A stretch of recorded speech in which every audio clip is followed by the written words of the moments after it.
All right, guys, we just want to welcome back to the Everything Eligible podcast. Today, me and Nick here will be breaking down a perennial matchup in the Pac-12 conference title eliminator. We would assume Oregon versus Utah. 4-point favorites are the Ducks. 49 is the total. 3:30 p.m. Eastern Time on ABC from Rice Eccles in Salt Lake City. Looking at this Oregon offense, Nick, it's been a pretty balanced unit. Bo Nix has been quite flawless this year. He only has one interception on the season, completing 78%, just north of 2,000 yards. And, he's been good this year. He's been consistent, at least 245 yards in every game this year through the air, 337 and 2 scores against Washington, 293 this past week against Washington State. Biggest news with him, though, is they've just not been using his legs. I said against Washington they would likely get him involved a little bit more. Only had 7 carries for 14 yards in the back half of last year. Remember, he got hurt. And he was not, able to move his legs at all. Mobility was a big factor for them. And this offense just completely stumbled last 4 games of the year without his mobility. And I guess that's good on the bright side, though, is they're finding ways to win and move the ball without Bo Nix having to be effective on QB keepers or read options, Nick. But against a tough Utah defensive line that is exceptional against the run, they were able to outlast them a year ago. What do you think is the strategy going to be here in this one? You think Nix is going to be utilized a lot with his legs, or are they just going to continue to let him air it out like they have against Washington and Texas Tech, some of the 2 better opponents they played this year? I see no reason why Oregon doesn't just continue to air it out here. I think Bo Nix is having a fantastic season and really has turned his career around since arriving in the Pacific Northwest. Just a fantastic player, a great leader. I believe he broke the record for most starts as a starting quarterback in college this past weekend. He's putting up numbers. He's played a ton of games, great experience, just a veteran quarterback to have in that presence. 78.4% complete percentage, almost 2,100 yards, 19 touchdowns, 1 interception. That's the impressive stat there. 19 touchdowns, 1 interception. What a ratio that is for Bo Nix. I think you just keep airing it out with him. I think there's no reason to change it. If it ain't broke, don't fix it. This team is 6-1 and arguably the best one-loss team in the country. I think you make the case for Texas, Alabama, or Utah being in that conversation, but I think Oregon slightly gets a nod as the best one-loss team in the country. Nix dialed in, locked in. He's got a great wide receiving room to spread it out to with good balance. I think, ain't broke, don't fix it. I think this is a very good recipe here for this Oregon offense. He has 2 short yardage rushing touchdowns this season. They're gunning for their 5th straight game of 200-plus passing and 200-plus rushing. I want to talk about great ratios. That's one of them right there. Actually, they're already on 5 in a row, I should add, looking for their 6th in a row. I mean, that's just unbelievable, Nick. This offense, 500-plus yards, regardless of who you're playing. This clip they're at is phenomenal, and even the Huskies on the road in Seattle didn't slow them down. What did slow them down was Dan Lanning, though. They had an opportunity to score numerous times, but they went forward on 4th down, walked away with 0 points. He says we played to win the game, but in that game in Seattle, Nick, I thought they were playing to lose the game, especially when you lost by 3 on a missed field goal at the buzzer. What do you think Dan Lanning's approach will be in this one, considering his offense is on this great of a tear? Taking points at a premium is not a bad idea one bit, because you're going to be able to have other opportunities later in the game. I certainly think it's fine with the strategy so far this season. They have 553 total yards per game, 326 through the air and 226 on the ground. This team has scored a lot of points, even in the loss at Washington. They scored 33 points. This team puts up a ton of points. They're not afraid to gamble and go for it. I think, again, the recipe makes sense for me. I don't see any reason to change it, even going against a fantastic Utah defense here. I think you just keep with the script and keep doing what you're doing. They have found great balance so far. Troy Franklin, Tez Johnson, Terrence Ferguson have all had great seasons so far. The running with Bucky Irving and Jordan James has been fantastic. There's no reason really to change it, in my opinion. Yeah, the receiving group, phenomenal one. Troy Franklin, 44 grabs, 768, 8 touchdowns. Tez Johnson's been a nice spot option, only 368 and 4 touchdowns. I'd like to see his numbers go up a little bit, but they've been really dishing it out to other guys. Terrence Ferguson, Gary Bryant, another one of those speedy options. And then you also look at Trayshawn Holden, who can get involved. They have a handful of different guys that have 20-plus receptions, 5 different pass catchers. That's a high-end mark there. And this backfield just as good. Bucky Irving, nice physical, one-cut runner, 649, 7 touchdowns. That's excellent vision as well. Jordan James has stepped up as that number 2, and Noah Whittington's absence. He has 463, a team-high 8 touchdowns, also knocking on the door of 8 yards per carry. The efficiency and effectiveness from this offense all around has been just phenomenal. The weapons are good. The quarterback is great. This is just a full storm here. Kenny Dillingham left behind a phenomenal unit when he took off for Arizona State here. Plenty of depth all around. Do you think they're going to run into a brick wall here against Utah going to Salt Lake City? Because before Mario Cristobal left, that's exactly what happened. The Utes had this team's number, far and few in terms of points and yardage there. This is a completely different tenure. Only had 20 points last year at home. Of course, Nick's being wobbled didn't help him in that one. It was just a really mistake-filled game late in the year by both of these teams. What do you think is going to happen here? Do you think they're going to have this continued balance like they have all season long, or do you think the Utes are really going to step up here and just dominate? I love the balance here. I think they'll continue to dominate and be involved in this game. I like I like Oregon a whole lot here. I think Franklin's fantastic. Tez Johnson. Trayshawn Holden's really not even been fully involved yet, and he's still having a good season. Bucky Irving is just such a talented back. I love this offense. The stats just do not lie. 553 total offense, 226 on the ground, 326 for the air. Just flawless numbers. I expect Oregon to have a pretty flawless day. As long as Bo Nix keeps his head on, does not make any mistakes against this really good Utah defense, this should be definitely Oregon's day on offense. Looking at the Utah offense, it was a bit of a survive and advance mode for them early on in the year with no Cam Rising and Brant Kuvi. Both of those guys have been shut down for the year. They're not going to see the field. Against Baylor, ground game in terms of physicality got going late there in the second half. They won that one by 7. UCLA 14-7 victory there. We talked about last week before USC how the game plan at quarterback has just not been a good one bit. They really did not seem prepped one bit for Cam Rising not being able to play this year. Bryson Barnes against USC, 235 yards, season high for him. Put up a couple of scores, made some great throws.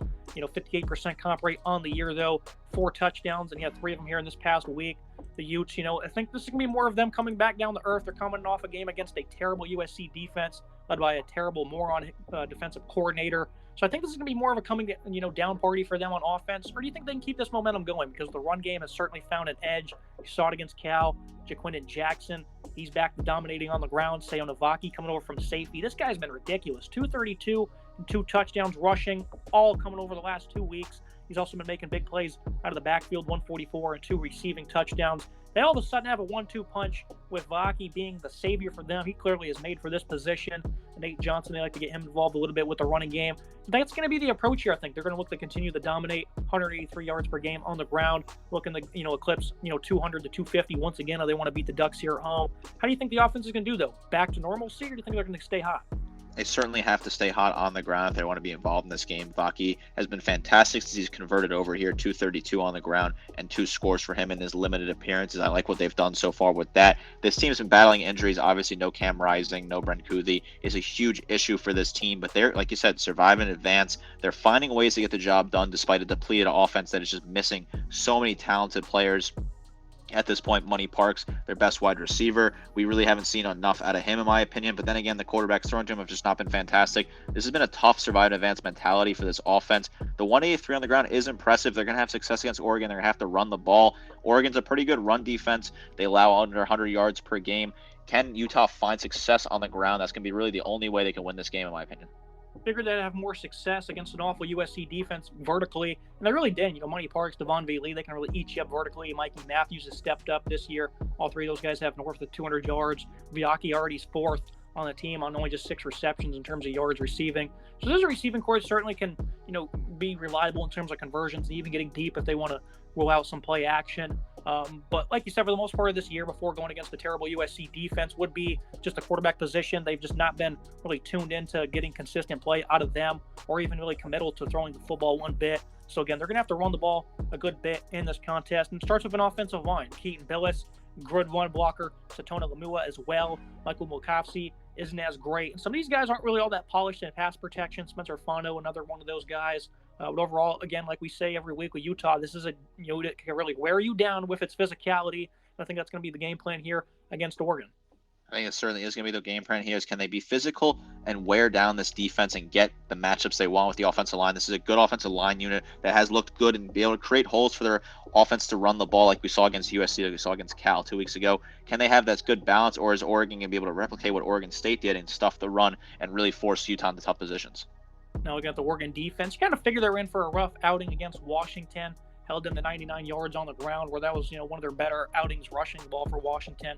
Gave up 316, a lot of deep balls, and that one really took advantage of some plays downfield was the Huskies. They had 415 in that game. And I think holding them to that yardage total, a little under 7 yards per play, that isn't, all that beautiful. Pretty admirable totals, though, going on the road to Seattle. The defense, I think, they did what they could. This is college football. You're going to give up yards. You're certainly going to give up points. It's never going to be beautiful, especially when you face an attack like that. I think this is a defense that's certainly showcasing important improvements. The pass rush, I was critical of them before the Washington game. Duck fans weren't happy with me, but I was right. They only had 1 sack in that contest, 6 this past week against Washington State. That offensive line's terrible, though, so I'm not going to get too carried away. They still have players, though, like Brandon Dorless, Jordan Birch, that have been productive this year. This team only had 18 sacks last year. They had 18 going into that game against Washington. So certainly showcasing much improvements. Certainly think the lack of, ability on the edge in terms of depth, though, could really be a disadvantage here. But overall, I like this defensive line in the matchup they have. Popo Mavavi at defensive tackle is really good. Birch is Birch and Dorless rather are really good against the run. You also have guys like safety Steve Stevens who can get involved against the run. Taki Tamani up front, he's been a good run stopper as well. Casey Rogers, a veteran who has some nice power. Keon Ware-Hudson as well. I think there's some nice players here. Mateo Uiagalelei as well has also been a pretty sound run defender when he's on the field. The edges, Nick, they don't have the greatest depth in terms of getting to the pass rusher, but the guys they have on the interior and the edges they do have do a very good job of stacking, shedding, and creating chaos up front, which is bad news for Utah. Certainly is bad news for Utah. This is a unit that has some nice pieces of defense overall. Brandon Dorlas, 17 total tackles, 4.5 tackles for loss, 4 sacks, 4 pass breaks for him. Kind of a do-it-all player coming off that edge there. A very good player. Popo Amave is a very talented player as well. Want to see more out of him, but I think he's a very talented piece that is getting involved in this. 9 total tackles, 2 tackles for loss, 2 sacks for him. Dasheem Johnson leading the way in terms of tackles, 39 total tackles, 2.5 tackles for loss, a sack, and 3 pass breakups. There's good balance. These guys spread it out and they have different players involved getting tackles. They're pretty good against the run, in my opinion. 95 yards per game is a solid number. They're actually equal with Utah against the pass. They both have 217.4 yards per game given up. It's a pretty interesting statistic that they both are equal there. Overall, though, Evan Williams, another good piece for this defense on the back end. I like what he can do. He's kind of moves around different scheme fits for him. 38 total tackles, 3.5 tackles for loss, 3.5 sacks. This is a good balanced unit. They're coming against an offense that's looked pretty poor over the past couple weeks, except against USC. Really, can they have the good matchups and dominate in the trenches and keep the offense off the field when they have to? Yeah, this is certainly a secondary thing that's looking to have a good matchup. They certainly weren't great against the pass against Washington State this past week either. Had really struggled. This secondary is nice pieces, and I've said that numerous times this year. Tasheem Johnson, the Ole Miss transfer, team leader in tackles. Evan Williams, the Fresno transfer. You mentioned him. He's been having a good year. Kyrie Jackson, coming over from Alabama, didn't have his greatest effort against Washington. Overall, has been pretty polished on the outside. This is certainly a good unit, though, with some of their players they have. Philip Florence as well. Nico Reed's been admirable when he's been playing corner. I don't think they're going to be tested all this, throughout this contest in terms of vertical presence. Bryson Barnes, he held the ball a long time against USC. They weren't always able to get home. They laid a lot of hits on him. So I think for Oregon, that's certainly something that's beneficial, because I think there's not going to be as much space if they're not playing a terrible USC defense in this one. One thing I keep calling Oregon out about, though, is, the middle of their defense. A lot of these guys converted, defensive backs playing linebacker, and they certainly haven't been burned by that yet, but this is going to be an interesting opportunity to see if they're up to the task in terms of physicality. Guys like Jeffrey Bassa and Jamal Hill, 226-pound Jamal Hill, and then Bassa, I think it's his second year now at the position, Salt Lake City native, up to about 230 pounds. Big opportunity to see what these guys are made of in the middle. Haven't been bad really at all this year. The QB run did kind of, hurt them against Texas Tech. Other than that, though, since that game where they gave up 174, less than 100 yards in the last, 5 games against the run. So this is going to be a great matchup here to see this Utah, dominance up front against this Oregon defensive line and the linebackers. At the end of the day, who do you think has the edge? Do you think these linebackers and defensive line will step up, or do you think it'll just be a little bit of both? I think it's going to be an even matchup. I really don't think that there's a way to split. I think that there is some size issues on these linebacking core for Oregon. Definitely concerns me a little bit, which does give the edge to a physical Utah offensive line. This is a very interesting balanced matchup. I think both teams here have a good opportunity to win this match. I think both teams will go out there and think they're going to win this matchup. But right now, I'm just going to call it even, because I think you're really splitting hairs at that point. Looking at the Utah defense, this has been a phenomenal unit. All season long, 15 points per game allowed. They've really had to carry the bulk of the load, because this offense, again, they've had a certain game plan throughout the year, just kind of trying to survive and advance with some of these lower scoring contests. And they're going to have to start to step up a little bit more, though. At least the offense is, unless they really count on this defense just to carry them to a title. They were phenomenal against the run against Oregon State. Only gave a $131 there. It's a team that likes to run up in the I formation of a good offensive line and run downhill. USC had a $145 rushing and 3 touchdowns. They started off the game strong running the ball, but whoever's calling the plays is a moron. They only had 23 attempts total. That was certainly something that was starting to expose them a little bit, and I think Oregon's going to look to try to continue that on the ground. But this is a great defensive line, Nick. Last year at the end of the season, they were just so dominant against the run. Jonah Ellis, 14 TFL. He's been a great sack getter with 10 as well. This is just a phenomenal, versatile player coming off the edge. Has a variety of different moves he can hit you with. So Oregon, their offensive line, really going to have a big test to deal with here. Logan Fano stepping up. They've been getting some of these guys back healthy. Connor O'Toole's back. Van Fillinger. They're very happy with this defensive line when they're fully healthy. Junior Tafuna as well. I mean, this is just a deep unit for Utah, Nick, going up against a great Oregon offensive line. Last season, we kind of seen, them have a lot of success against, again, a hobbled Bo Nix. The Oregon rushing attack is much better than it was a season ago. How do you think they're going to do in this game where them controlling the line of scrimmage is really their entire identity?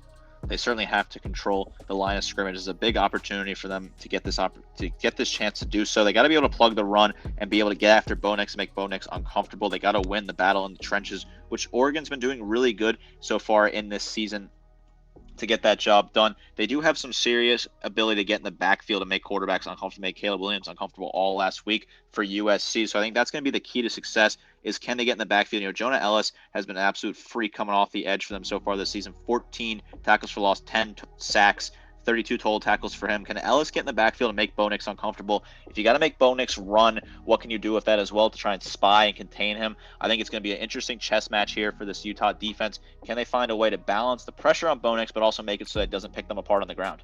The linebacking core is just as good. Karen Reed, Lander Barton, these guys are really good in coverage. Reed is a phenomenal tackler, great against the run. Levani Dumani, he's phenomenal against the run as well. Not as polished in coverage. They certainly have a nice, well-coached unit in the middle. And it's just such a good part of this football team. If the offense could give them some more life, it'd be fun to watch this team potentially in the playoffs because I really think they can compete with anybody with what they have in the front seven. Secondary, though, this is certainly a more questionable unit. Had a pretty fair game against the Trojans. Cole Bishop missed that first half. His presence was felt in the second. That running back we talked about, Sione Vaki, he's the leading tackler with 35 stops. His dual threat prowess right now has been significantly underrated. He's just been phenomenal on both sides of the ball for them. Zamai Vaughn, Jatavis Broughton. These are physical corners, right? But sometimes they will give up some edge in coverage. Miles Battle, one of the transfers coming over from Ole Miss. He certainly has been a bit of a presence for them as well. So coverage at times has certainly been an issue for the secondary. Not so much this year, but certainly in the past. Haven't really faced that many dominant passing attacks in Oregon here. Completely different ball game. Gave him 256 against USC. Gave up a little bit of efficiency there. Did allow a big deep ball, though. It was about a 60-yarder in that first half. This is a great secondary overall, though, in terms of, opponent completion rating and yards allowed and whatnot, Nick. But, and especially physicality. But now they're going against the offense that's consistent. Unlike the Trojans, who had been sputtering going into it, Nix and his crew were high-flying. How do you think they're going to fare in this one? Certainly think that they have an opportunity to make a case that they are an improved secondary. This is the best offense they're going to face in terms of passing offense. Like I said, they get up 217.4 yards per game through the air, which is a pretty solid number, all things considered. It's the same number that Oregon's given up. I think it's not that bad of a number. You got veterans like Cole Bishop, who is a good player to have, and is their leading tackler as well, with Bishop having 35 total tackles, 4.5 tackles for loss, 2 sacks, 2 picks. Bishop's going to have a good day. He's to be that leader in the secondary at free safety. Vakai, if he's going to play at strong safety during the game, he needs to have a good game as well. Vaughn has to have a good game. At cornerback, Broughton has to look even better. On the left side, has to have a good game. I think they do have a potential to get the matchup. Vaughn and Broughton both around 20 total tackles. Vaughn, though, looks better in coverage, the 4 pass breakups. I think this is going to be a secondary that is going to get beat here. It's the weakest link on the defense, in my opinion. They fare well against USC, but this is a totally different ball game playing against Oregon. I think the Ducks have the better matchup with the weapons they have against the secondary. Yeah, I think you'll see Bishop along the line of scrimmage a good bit. Obviously, he's a versatile player, can play anywhere. Hard-hitting player, does a lot for them. He's been a phenomenal leader for this defense. But I certainly think you're going to see him up there trying to stop the run. You certainly want to try to get over top of the defense when they do that. Attacking the boundary as well is certainly an area you can expose them at. Looking at the tail of the tape, the team comparisons. Clean sweep for Oregon on offense. Nix is terrific. The running back room is incredibly deep. Wide receiver is much deeper than the Utes. Offensive line for Oregon, we didn't really talk about it much when we talked about their offense. So I'll give them some light now. Jackson Powers Johnson, he's on track to be an All-American at center. He's been elite for them. Johnny Cornelius, been a great pass blocker, coming over to play right tackle from Rhode Island. Marcus Harper at left guard, showing tremendous improvements in pass protection as well. Overall, this is an offensive line that's been great, especially at guard. Harper and then Stephen Jones. These guys have taken some massive strides. I wasn't really convinced they'd be able to. Overall, I felt this was a good offensive line, though, and they'd be better than they were a season ago. So far, they've proven me right. Bit of a weak link there at left tackle, and Josh Connerly, a young player, a former 5-star, a lot of talent. Him and Jonah Ellis, Nick, is going to be the matchup to watch. Certainly is going to be the matchup to watch. That would be a very interesting balance. This Oregon offensive line, I think, is a good unit. I think it's a better unit than Utah currently on the field. But that's a tough matchup there to look on the side. Yeah, defensive side of the ball, it's going to go all to Utah. I don't think Oregon's bad by any means in these categories. Utah's just better on the D line. I think they're one of the top 5 in college football. Linebacker, these guys are nice and versatile, unlike Oregon, who certainly is breaking in some new guys at that position. And, they're starting to continue to learn as well. And I think in the secondary, I'll give the Utes the edge just because they've proved it this year. They're good. Oregon the last 2 weeks not coming off their greatest performances. I definitely think they have more talent on that side of the ball. So maybe you could lean even in that area. Is it a clean sweep for the Utes, or do you think that Ducks secondary gets the nod? I think it is a clean sweep for the Utes here. I think the defense just is better where they need to be. This is a tough matchup to compare, but when you look at this, I think this is a perfect way to describe it, right? This is a great offense versus a great defense. Oregon's defense is no slouch, and Utah's offense is certainly leaves a little bit desired here, but I think this is a great offense in Oregon. It's a great defense in Utah. Final thoughts in the prediction, the keys to the game. Got to stay sharp with the balance for this Oregon offense. And Lanning got to make some better decisions, I would say. Wasn't really happy with some of the ones he made against Washington. I think, sometimes taking some points, especially against an offense here, it's not going to exactly be explosive in this matchup. Go ahead and take the field goals when you can get them. Keep playing with tenacity on offense for Utah. The last 2 weeks, they've really seemed to found something with Viaki leading the way. They're no longer playing, a more on-defensive coordinator or the Cal Golden Bears who can't stay on the field themselves. Front seven needs to be dominant for Utah. I think they'll certainly have their success. This just seems like a spot for Oregon to really explode after a Washington game. They probably feel they should have won by a couple of points. Didn't really go their way that one in Seattle. 34-24 for me, which I thought was maybe too wide of a margin, especially in Salt Lake City. But Nick, you went with an even wider score yourself, which, now I feel even more confident because I definitely think this offense will continue to be balanced. Utah's offense will be brought back down to earth a little bit, more of a one-dimensional unit. I think Oregon's going to win this one pretty handily, which is hard to say because Whittingham and the Utes are well coached. I don't know if they've really ever in recent memory lost by double-figure points at home. But I just think Nick's and crew, they're going to be too much here. So I think this is a great football team that should probably be undefeated. I think they are going to be too much here. I think they're going to win this game by a comfortable margin. I think there's just too much talent on this offense for this Oregon unit. They're going to blitz this defense and pick apart this secondary that looks shaky at times and give a good opportunity for Bo Nix to get a big win. I think Oregon, like I said, is the best one-loss team in the country. They're on the fast track to the Pac-12 title game and the college football playoff as long as they can go and win the Pac-12 with one loss. I think they still get in based off the strength of their schedule. I like Oregon to win this game here. I think they're a very talented team. I think Utah's a very talented team as well, but they're just going to struggle on offense to keep pace with this high-flying Oregon offense. Yeah, a bit of a Pac-12 eliminator, I think, in this one. That's me for today's episode. As always, Nick, I appreciate joining me. Nice one going down in Salt Lake City at 3:30. Absolutely looking forward to this great matchup. Make sure you guys like, comment, subscribe. See you next time. Oh, Jesus Christ. My throat hurts.